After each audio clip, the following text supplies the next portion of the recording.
Hello friends, welcome to current affair funda. आज हम इस एमटीएस क्वेश्चन पेपर सीरीज में 2014 ईयर का सेट 2 डिस्कस करेंगे। बिफोर स्टार्टिंग द वीडियो, जैसे कि आप देख रहे हैं कि इस वीडियो के लिए सब्सक्रिप्शन का एक ऑप्शन है, तो आपने अगर अभी तक हमारा चैनल सब्सक्राइब नहीं करा है so please subscribe our channel. आप इस वीडियो को लाइक कर सकते हैं, इस वीडियो कमेंट दे सकते हैं और साथ में आप इस वीडियो को आप शेयर भी कर सकते हैं। So let us start with the very first question. जो सबसे पहला क्वेश्चन है वो ये है that which of the following is the basic characteristics of a living organism. चेतन और सजीव जीव का मूल अभिलक्षण निम्नलिखित में से क्या है, या हमें कुछ ऑप्शंस दिए गए हैं। सो हमसे जो क्वेश्चन पूछा जा रहा है बेसिकली वो ये, जैसे कि आप जानते हैं कि होल ऑफ द वर्ड को हमने ब्रॉडली दो ब्रॉड कैटेगरी में डिवाइड किया गया है, सजीव और निर्जीव। जो क्वेश्चन पूछा जा रहा है वो ये है कि जो बेसिक कैरेक्टर्स हैं, ये चारों के चारों जो ऑप्शन दिए गए हैं, दैट मीन श्वास लेने की क्षमता, प्रजनन की क्षमता, संचालन की क्षमता और खाने की क्षमता, ये चारों के चारों जो लक्षण हैं वो सजीव जीव के ही हैं। लेकिन इनमें से कौन सा एक ऐसा ऑप्शन है, कौन सा ऐसा बेसिक कैरेक्टर है जो बिल्कुल मूल है, जो बिल्कुल बेसिक है, जो दैट मीन्स कि वो एसेंशियल है, वो बहुत ही ज़रूरी है। अगर हम किसी चीज़ को कहते हैं कि ये सजीव है, तो वो जो ऑप्शन है वो है एबिलिटी टू ब्रीथ। जो सांस लेने की क्षमता है, दैट इज़ अ मूल अभिलक्षण, ये बिल्कुल बेसिक कैरेक्टर है। So answer of this question is first.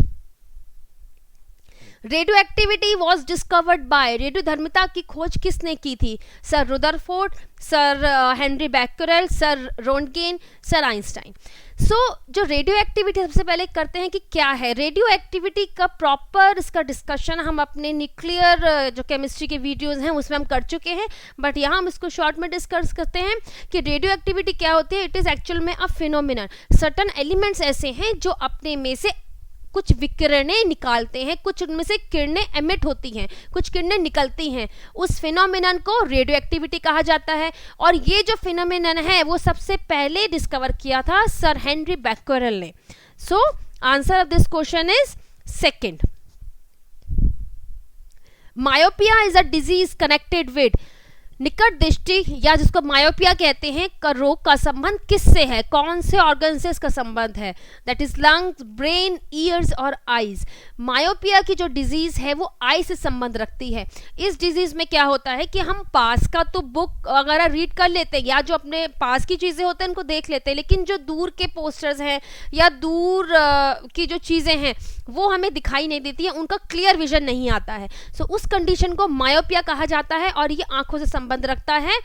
इसमें एक्चुअल में क्या होता है, यहाँ पे शॉर्ट में इस चीज़ को बताते हैं कि जो हमारा रेटिना है, हमारे रेटिना पे प्रॉपर फोकस उस इमेज का नहीं बनता।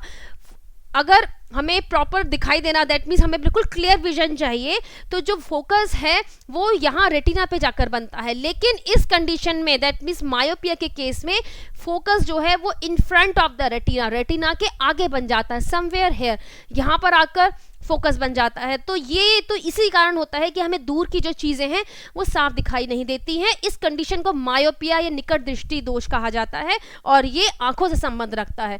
सो answer of this question is 4. Aquaresia is a mixture of the following in the ratio 1:3 by volume. Aqua regia आयतन में 1:3 के अनुपात में निम्नलिखित में से किसका मिश्रण है? एक्वारेजिया इज एक्चुअल में ये एसिड्स का मिश्रण है। इसके अंदर नाइट्रिक एसिड, HNO3 और हाइड्रोक्लोरिक एसिड, ये दोनों एसिड कंसंट्रेटेड फॉर्म में, कंसंट्रेटेड होता है, इसके अंदर कोई पानी की मिलावट नहीं है, बिल्कुल प्योर एसिड है। जो डाइल्यूट होते हैं एसिड्स, उनके अंदर उनकी दैट मींस थिकनेस को कम करने के लिए पानी मिलाया जाता है, उनका पानी के साथ डाइल्यूशन किया जाता है, उनको डाइल्यूट एसिड्स कहते हैं। कंसंट्रेटेड होते हैं जो बिल्कुल प्योर फॉर्म में होते हैं, इनके अंदर किसी पानी का मतलब वाटर का कोई एडिशन नहीं किया जाता है। तो जो एक्वारेजिया रेजेंट है, जो दैट मींस एक्वारेजिया है, it is a mixture of concentrated nitric acid along with the concentrated HCl in the ratio 1:3। एक अनुपात इसमें HNO3 का होता है और 3 अनुपात हाइड्रोक्लोरिक एसिड का होता है। सो इसका जो आंसर है वो है concentrated HNO3 and concentrated HCl in the ratio 1:3। और ये जो रेशो होता है ये पर्टिकुलर होता है, इसको हम चेंज नहीं कर सकते। अगर हम ये इस कंपोजिशन को चेंज करते हैं तो ये एक्वारेजे नहीं होगा, ये कुछ और ही बन जाएगा। एक्वारेजे की एक खासियत ये भी है कि ये इतना स्ट्रॉन्ग रिएजेंट बन जाता है कि even it can dissolve gold and also the platinum, दोनों ही मेटल्स को ये डिसॉल्व कर सकता है अपने अंदर, दैट मीन्स अपने अंदर घोल सकता है, इतनी ज़्यादा इसके अंदर पावर हो जाती है। So answer of this question is first. In deep sea diving, diver use a mixture of gases consisting of oxygen and गहरे समुद्र में गोताखोरी के समय जो गोताखोर ऑक्सीजन और इसके साथ में किस गैस का मिश्रण उसका उपयोग करते हैं। जब भी गहरे समुद्र में गोताखोर जाते हैं तो उस वक्त वो ऑक्सीजन के साथ साथ उनका एक और उसके अंदर कंपोनेंट होता है, वो होता है नाइट्रोजन। नाइट्रोजन गैस का भी साथ में यूज किया जाता है। So answer of this question is second. Which one of the following term describe not only the physical space occupied by an organism but also its functional role in the community of organism? निम्नलिखित में से कौन सा शब्द न केवल जीव द्वारा अधिकृत भौतिक स्थान को बल्कि जीव समुदाय में उसकी प्रक्रियात्मक भूमिका को भी वर्णित करता है? इस क्वेश्चन में जो हमसे कहा जा रहा है वो ये कि ऐसा ये जो चार टर्म दिए गए हैं, एक तो इसमें है इकोनिके, इकोसिस्टम, इकोजोन और हैबिटेट, इसमें से कौन सा टर्म ऐसा है जिसके अंदर बायोटिक और अबायोटिक दोनों फैक्टर इंक्लूड हैं? ये जो क्वेश्चन की समरी है वो ये है कि बायोटिक फैक्टर भी है और अबायोटिक फैक्टर भी है। बायोटिक फैक्टर क्या हो गए? बायोटिक फैक्टर हो गए दैट मीन्स कि उस पर्टिकुलर जीव का दैट मीन्स क्या उसमें कंट्रीब्यूशन है और पॉपुलेशन में उसका कितना कंट्रीब्यूशन है, उसको बायोटिक फैक्टर कहते हैं। बायोटिक का मतलब हो गया सजीव, दैट मीन्स कि उसकी वहां पर उसकी क्या कंट्रीब्यूशन है। और अबायोटिक फैक्टर हो गया जैसे कि air, water, then land, that means वो जो स्पेस ऑक्यूपाई कर रहा है वो मतलब दैट मीन्स उसका क्या प्रपोर्शन है। तो बायोटिक फैक्टर भी है और अबायोटिक फैक्टर भी है, ये दोनों फैक्टर इंक्लूड होते हैं इनटू द इकोसिस्टम। इकोसिस्टम जो टर्म है उसको हम जब इसकी डेफिनेशन देखते हैं, और ये एग्जाम पॉइंट ऑफ व्यू से बहुत इंपॉर्टेंट है, लगभग हर एग्जाम्स में इकोसिस्टम पे क्वेश्चन पूछा जाता है। इकोसिस्टम के अंदर दो फैक्टर हमेशा इंक्लूड होते हैं, बायोटिक और अबायोटिक। इन दोनों ही फैक्टर से मिलकर हम उसको इकोसिस्टम कहते हैं। बायोटिक का मतलब हो गया सजीव जगह, दैट मीन्स कि उसका वहां पर उस पॉपुलेशन में कितना कंट्रीब्यूशन है। और अबायोटिक हो गया वो जो स्पेस ऑक्यूपाई करता है और एयर, वाटर, लैंड, जितनी भी निर्जीव चीजें होती हैं उनका उसमें क्या प्रपोर्शन है। दोनों टर्म को कंबाइन करके हम कहते हैं ecosystem. So answer of this question is second. The open sigdis और cold stoves often require fanning to sustain burning because of. खुली सिगड़ियों अथवा कोयले की अंगूठियों को जलाए रखने के लिए प्राय पंखा करने की आवश्यकता क्यों होती है? जैसे कि आपने देखा होगा कि जो अंगीठियां होती हैं कोयले की, उसको जलाए रखने के लिए ताकि वो सुलगती रहें एक फैन और पंखा देना पड़ता है। उसकी नीड क्यों है, क्यों उसकी ज़रूरत पड़ती है? उसकी ज़रूरत इसलिए पड़ती है क्योंकि जब इनका कंबक्शन होता है, वो जो कोयला होता है वो जलता है तो इट फॉर्म कार्बन डाइऑक्साइड और इसके साथ में राख और या डस्ट फॉर्मेशन होती है। इन दोनों फॉर्मेशन यानी carbon dioxide along with the dust, ये दोनों मिलके एक लेयर की फॉर्मेशन कर देती हैं उस कोयले के आसपास। अब जब ये लेयर की फॉर्मेशन हो जाएगी तो जो एयर से मिलने वाला ऑक्सीजन है जिसकी वजह से कंबक्शन का और जलने का प्रोसेस हो रहा है वो नहीं हो पाएगा। दैट इज द रीजन कि जब हम फैनिंग करते हैं या पंखा झलते हैं तो ये जो लेयर फॉर्मेशन हुई है इसको हटाया जाता है जिससे कि कार्बन दैट मीन्स जिससे कि ऑक्सीजन अंदर की तरफ को आ सके और ये जो कंबक्शन का प्रोसेस है ये पूरा हो सके। तो इन अंगीठियों को जलाए रखने के लिए पंखा करने की ज़रूरत होती है और उसका साइंटिफिक रीज़न है कि जो कार्बन डाइऑक्साइड और जो डस्ट फॉर्मेशन होती है ये दोनों मिलकर एक लेयर की फॉर्मेशन कर देती हैं। तो इस लेयर को हटाने के लिए पंखा करने की ज़रूरत पड़ती है। So answer of this question is tendency of carbon dioxide to form a layer along with the dust smoke. Carbon dioxide की चूरे के धुएं के साथ परत बनाने की प्रवृत्ति के कारण हमें ऐसा करने की जरूरत पड़ती है। So answer of this question is first.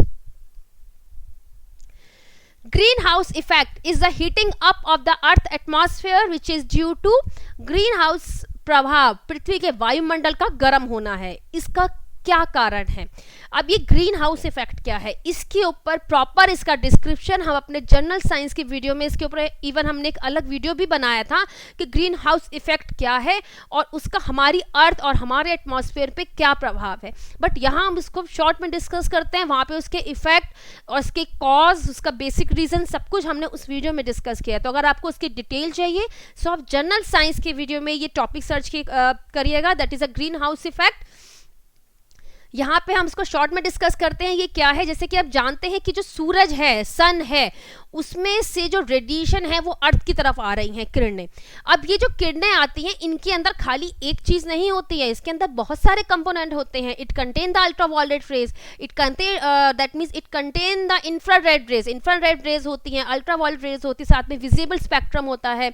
तो ये सबके सब किरणें इनके अंदर होती हैं और ये जब अर्थ तक पहुंची किरणें और वो अर्थ सरफेस पर टकराती हैं और उसके बाद ये वापस रिफ्लेक्ट बैक होती है इनटू द स्पेस। अब हमारे एटमॉस्फेयर में कुछ गैसेस हैं, ये हमारा एटमॉस्फेयर है, जो कुछ गैसेस हैं, that mean for example carbon dioxide.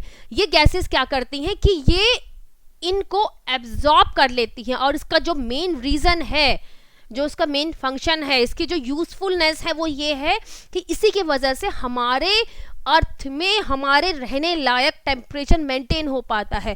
Otherwise अगर इस तरीके का फिनोमिनन नहीं होता होगा तो हमारे अर्थ का टेम्परेचर इतना कम हो जाएगा कि यहाँ पर कोई भी मतलब लाइफ सस्टेन नहीं हो पाएगी, कोई भी प्राणी यहाँ रह नहीं पाएगा, इतना ठंडा हो जाएगा अर्थ का टेम्परेचर। इसी ग्रीन हाउस इफेक्ट की वजह से अर्थ का टेम्परेचर मेंटेन होता है, that is the usefulness of the green house effect.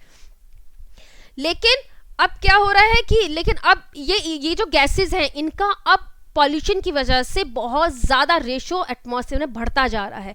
उसकी वजह से क्या हो रहा है कि बहुत ज़्यादा किरणें जो रिफ्लेक्ट बैक हो रही थी उनको एब्जॉर्ब किया जा रहा है, अब वो ज़्यादा एब्जॉर्ब हो रही है। इसी वजह से अर्थ का टेम्परेचर जितना चाहिए उससे बहुत ज़्यादा एक्सीड कर रहा है। That is why the green house, ये जो ग्रीन हाउस प्रभाव है पृथ्वी के वायुमंडल का गर्म होना है।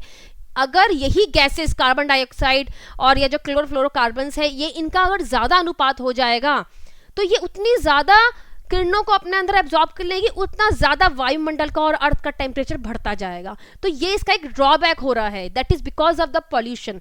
अब हम आते हैं क्वेश्चन के ऊपर। द ग्रीन हाउस इफेक्ट का दैट मीन्स जो वायुमंडल का गर्म होना है इसका मेन कारण क्या है? इसका मेन कारण है the infrared rays. Infrared rays और जो IR रेज होती हैं इनके अंदर हीटिंग प्रॉपर्टी होती है, इनका जो इफेक्ट होता है वो हीटिंग इफेक्ट होता है। तो इसी वजह से जो गर्म दैट मीन्स जो हमें सूरज की किरणों में जो गर्माव महसूस होता है that is because of the infrared rays. इन्हीं रेज को कार्बन डाइऑक्साइड और क्लोरोफ्लोरोकार्बन एब्जॉर्ब करती हैं। So that is the answer 3। Browning of paper in old books is caused by, जो पुरानी रखी हुई किताबें होती हैं उसका कागज भूरा हो जाता है रखे रखे। अगर बहुत टाइम तक आप बुक्स को छोड़ दें तो आप देखेंगे कुछ टाइम बाद बुक्स का जो किताबों जो कागज होता है वो सफेद से भूरा होने लगता है। इसका मेन कारण होता है that is because of the oxidation process. Oxidation process क्या है? ऑक्सीजन की प्रेजेंस में जो रिएक्शन होता है विद दिस, दैट मीन्स जो भी कंपोजिशन है, ये आपको पता है कि जो बुक्स हैं ये सेलुलोज से मिलकर बनी होती हैं। ये जो उसकी कागज़ की जो लुगदी होती है ये एक्चुअल में सेलुलोज होता है ये मटेरियल। सो इसी सेलुलोज के ऑक्सीडेशन, ऑक्सीडेशन क्या है? ऑक्सीजन मतलब एयर की प्रेजेंस में इसका रिएक्शन हो जाना, उस केमिकल रिएक्शन को पर्टिकुलर हम उसको ऑक्सीडेशन कहते हैं। सो ऑक्सीडेशन ऑफ सेलुलोज, सेलुलोज के ऑक्सीकरण के कारण जो पेपर होता है ओल्ड बुक्स के अंदर वो ब्राउन होने लगता है। So answer of this question is 4th। Atomic theory of matter was given by, पदार्थ का परमाणु सिद्धांत किसने प्रतिपादित किया था? इसका प्रॉपर डिटेल, क्योंकि इसके काफ़ी सारे इसके कुछ पॉइंट्स हैं और इसकी पूरी डिटेल हमने एटॉमिक स्ट्रक्चर का जो वीडियो है केमिस्ट्री की प्लेलिस्ट में आप जाइएगा वहाँ पे आपको उसकी डिटेल मिल जाएगी। If you need that detail so आप वो वीडियो देखिएगा। ये जो एटॉमिक थ्योरी थी और परमाणु सिद्धांत था ये प्रतिपादित और किया था, दैट मीन्स ये किसने दिया था? ये दिया था सर डाल्टन ने। सो answer of this question is 2nd। The weight of a body acts through the centre of, किसी पिंड का वजन किसके केंद्र से प्रतिक्रिया करता है। ये फिजिक्स में दैट मीन्स ये जो क्वेश्चन है, अब इसमें जो ऑप्शन है वो है gravity, that means centre of gravity, centre of mass, इन दोनों में से एक आंसर होना चाहिए। क्योंकि यहाँ पहले इसको थोड़ा सा हम समझने की कोशिश करते हैं कि हम इनका ये क्या चीज़ है। एक्चुअल में ये दोनों ही जो सेंटर ऑफ ग्रेविटी है और ये सेंटर ऑफ मास है, दोनों ही हाइपोथेटिकल है। हाइपोथेटिकल है मतलब दैट मीन्स इमेजिनरी पॉइंट्स हैं। ये किसी भी सिस्टम में या किसी भी बॉडी में ये हाइपोथेटिकल हैं और इनका यूज हम करते हैं फॉर द कैलकुलेशन पर्पस।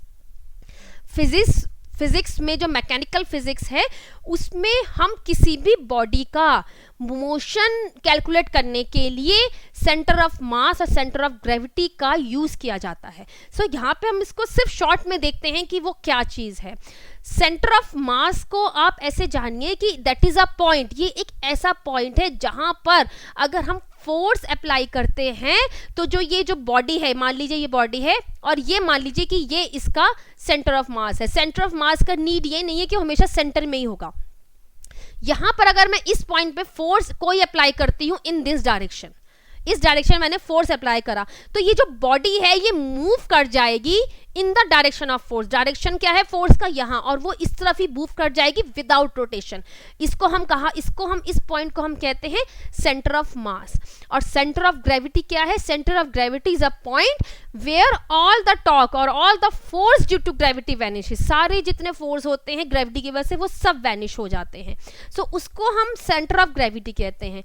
अगर यूनिफॉर्म फील्ड होती है, इफ द यूनिफॉर्म फील्ड है, ग्रेविटेशनल फील्ड है वो अगर यूनिफॉर्म है, तब हम ये दोनों पॉइंट को इक्वल कह सकते हैं कि centre of gravity is equal to the centre of mass.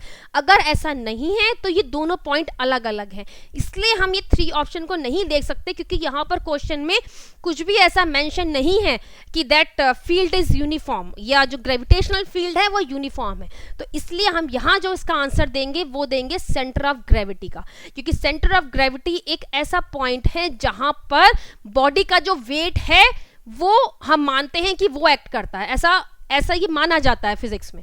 So answer of this question is first, that is the centre of gravity. A wheel barrow is an example of, एक पहिया ठेला किसका उदाहरण है? सो सबसे पहले हम देखते हैं कि ये एक पहिया ठेला क्या है। जैसे पिक्चर में आप देखिए, ये जो पिक्चर है, अब इसके अंदर कुछ अब हम आते हैं इसके ऑप्शंस पे। यहाँ कुछ लीवर सिस्टम और पुली सिस्टम है। ये लीवर सिस्टम क्या है? लीवर सिस्टम होता है that means first of all हम क्लास 1 से ही स्टार्ट करते हैं। क्लास 1 का जो लीवर सिस्टम है उसके अंदर यहाँ पर होता है फल्क्रम। फल्क्रम होता है जो बियरिंग होता है, दैट मीन्स सपोर्ट होता है, उसको फल्क्रम कहा जाता है। अब फल्क्रम, देन उसके बाद यहां पर होता है एफर्ट और यहां पर होता है लोड। लोड मतलब हो गया भार, फल्क्रम हो गया इसको जो सपोर्ट कर रहा है, और एफर्ट जो हमें एफर्ट करना पड़ेगा। सो क्लास 1 लीवर के अंदर दिस इज द कैरेक्टर, जिसके अंदर फल्क्रम बीच में होता है, नियरली बीच में होता है, वो साइड में भी हो सकता है, but fulcrum is between the load and the effort. Class 2 lever में क्या होता है? क्लास 2 लीवर में ऐसा होता है कि फल्क्रम होता है साइड में और सेंटर में होता है लोड और यहां पर होता है एफर्ट। क्लास 3 लीवर क्या है? क्लास 3 लीवर में क्या होता है कि that fulcrum is here is the effort और यहां पर होता है लोड। सो अब इनके तीनों में आप डिफरेंस देख लीजिए। ये तो है क्लास 3, ये है क्लास 2 और ये है क्लास 1। पुली सिस्टम क्या होता है? पुली सिस्टम होता है जहां पर एक व्हील होता है और वो व्हील एक एक्सेल या एक डंडे पे उसका सपोर्ट होता है, उसके साथ पे केबल इसके चारों तरफ चल रही होती है। तो जो केबल का जो मूवमेंट होता है that is supported by this wheel, इसको पुली सिस्टम कहते हैं और घिरनी प्रणाली कहते हैं। अब आप देखिए यहाँ पिक्चर में फल्क्रम कहाँ है? इस पिक्चर में जो ये व्हील बैरो का पिक्चर है, फल्क्रम है। ये जो आपको राउंड सा दिख रहा है दैट इज द फल्क्रम।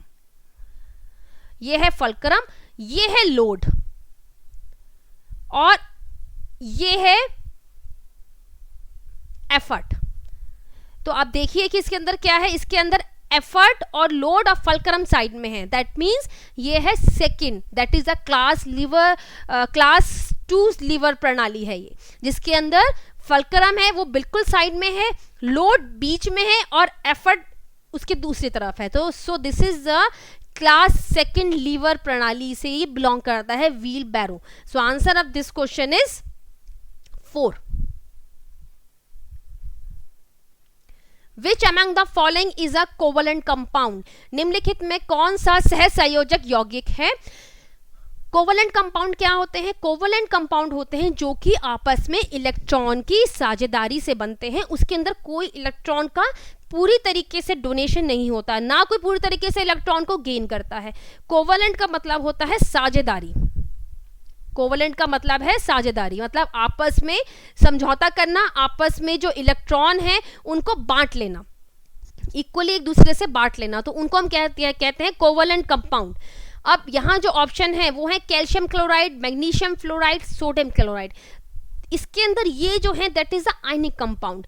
अब सिर्फ carbon tetrachloride that means CCl4, ये सिर्फ ऐसा कंपाउंड है जो कि कोवलेंट है। कार्बन के आउटर शेल के अंदर 4 इलेक्ट्रॉन है, it is a tetravalent.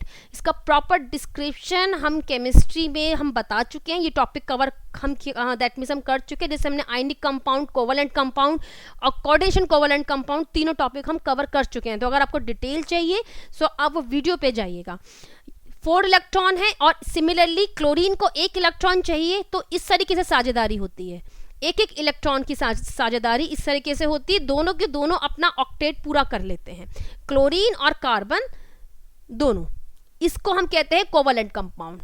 So CCl4 और carbon tetrachloride it is a covalent compound. So answer of this question is 4। The highest volume of gases in lower atmosphere is comprised of निम्नतर वायुमंडल में गैसों की सर्वाधिक मात्रा किससे मिलकर बनती है? गैस की इसमें जो सबसे ज़्यादा प्रपोर्शन होता है वो होता है नाइट्रोजन का। नाइट्रोजन का नियर अबाउट 78% प्रपोजिशन होता है। सो इसका जो आंसर है that is the nitrogen. De Vries प्रपोज्ड, डी वेरिस ने किस सिद्धांत का प्रतिपादन किया है? ये जेनेटिक में से क्वेश्चन है। उन्होंने जो सिद्धांत दिया था वो था थ्योरी ऑफ म्यूटेशन। अब थ्योरी ऑफ म्यूटेशन क्या थी? थ्योरी ऑफ म्यूटेशन ये थी, उन्होंने जो इसमें बताया उसका हम आपको थोड़ा सा उसका बेसिस बता देते हैं कि थ्योरी म्यूटेशन क्या है। एक्चुअल में ये that is a long topic. Short में वो ये है कि जो नई जातियां या जो नई प्रजातियां उत्पन्न होती हैं, आगे पैदा होती हैं, दैट इज बिकॉज ऑफ जो उनके अंदर अभी जो ट्रेट हैं, जो उनके अंदर अभी कैरेक्टर है किसी जाति में, उसमें कुछ बदलाव हुआ है। सडन चेंज का मतलब होता है बिल्कुल अचानक से बदलाव होना, और इसी बदलाव को हम म्यूटेशन कहते हैं। इसी बदलाव की वजह से नई जातियों का, दैट मीन्स उनका नई जातियों का जो नई जातियां उत्पन्न होती हैं, that is because of this mutation. Mutation क्या होता है? उनका जो इनहेरिटेड ट्रेट है, उनके जो कैरेक्टर है उनमें बदलाव आना। और वो बदलाव कैसे आते हैं? Because of change in the DNA sequencing. जो डीएनए का सीक्वेंस है उसमें बदलाव आने की वजह से सडन चेंज अपीयर होते हैं, और यही चेंज दैट मीन्स कारण होते हैं नई जातियों का उत्पन्न होने के जो कारण है, that is because of this sudden change in the trait और म्यूटेशन। ये थी थ्योरी ऑफ म्यूटेशन और जिसको दिया था सर डी वेरिस ने। सो answer of this question is 4। Haemoglobin in the blood is a complex protein है रिच इन। अब क्वेश्चन में है रक्त में हीमोग्लोबिन एक सम्मिश्रित प्रोटीन है जिसमें भरपूर मात्रा में आयरन पाया जाता है।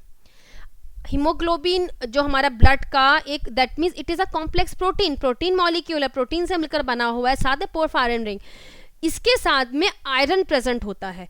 So answer of this question is first. Vitamin C is also known as, vitamin C को इसमें से किस नाम से भी जाना जाता है? उसका जो केमिकल नेम है वो है ascorbic acid. Ascorbic acid is a chemical name of vitamin C. Amino acids क्या हैं? अमीनो एसिड्स आर जिसके अंदर अमीनो ग्रुप भी है, दैट मीन्स NH4+ ग्रुप भी है, और COO माइनस ग्रुप भी है. सो ये दोनों ग्रुप प्रेजेंट होते हैं, उसको हम अमीनो एसिड्स कहते हैं. Acetic acid is the CH3COOH. This is the acetic acid. So answer of this question is 2, that is the ascorbic acid. Which of the following is not a stem modification? निम्नलिखित में से क्या तने का रूपांतरण नहीं है? The bulb of अनियन, प्याज का बल्ब, अरबी का घनकंद, शक्करकंद का कंद और आलूकंद का कंद. इसमें से जो बल्ब ऑफ ओनियन है that is also a stem. ये स्टेम का ही मॉडिफिकेशन है जिसको हम खा सकते हैं, जो कि ईडेबल पार्ट है. कॉम ऑफ अरबी का जो कॉम होता है वो भी स्टेम का ही मॉडिफिकेशन है. Tuber of potato is also stem modification that is eatable, जिसको हम खा सकते हैं. लेकिन tuber of sweet potato it is not a stem modification, ये स्टेम मॉडिफिकेशन नहीं है. So answer of this question is 3. Clitellum is found in. Clitellum किस में पाया जाता है? जोंक में, घोंगा में, नेरिस में और केचुए में. अब आप पहले केचुए, इसका जो आंसर है वो अर्थ फॉर्म है. क्लाइटेलम क्या है? जैसे आप इसका हेड की तरफ देखिए, हेड के पास ही जो आपको रिंग टाइप स्ट्रक्चर दिखाई दे रहा है दैट इज द क्लाइटेलम. ये इसको हम क्लाइटेलम कहते हैं. एक तो ये बॉडी वॉल से नियर द हेड प्रेजेंट होता है and it is a part of its reproductive system. ये एक रिप्रोडक्टिव सिस्टम का ही पार्ट है, इसके रिप्रोडक्टिव सिस्टम का पार्ट है. क्योंकि ये जब अंडे देते हैं तो तब ये कुछ इस तरीके से दैट मीन्स विजिट सैक टाइप का कुछ ऐसा सिक्रेशन करता है जिसमें इसके अंडे जाके इकट्ठे हो जाते हैं. So it is a part of reproductive system और स्लाइटली इसके कलर से लाइट होता है, रिंग टाइप स्ट्रक्चर होता है जो कि बॉडी वॉल पे प्रेजेंट होता है near the head. So answer of this question is earthworm. इसको हम क्लाइटेलम कहते हैं. Clouds float in the atmosphere because of their. बादल किस कारण वायुमंडल में तैरते हैं? इनका एक बेसिक कैरेक्टर होता है कि जो इनकी डेंसिटी होती है, जो इनका घनत्व होता है वो कम होता है. So because of this low density और निम्न घनत्व की वजह से ऐसा होता है कि जो क्लाउड्स होते हैं वो एटमॉस्फेयर में तैरते हैं. So answer of this question is 2.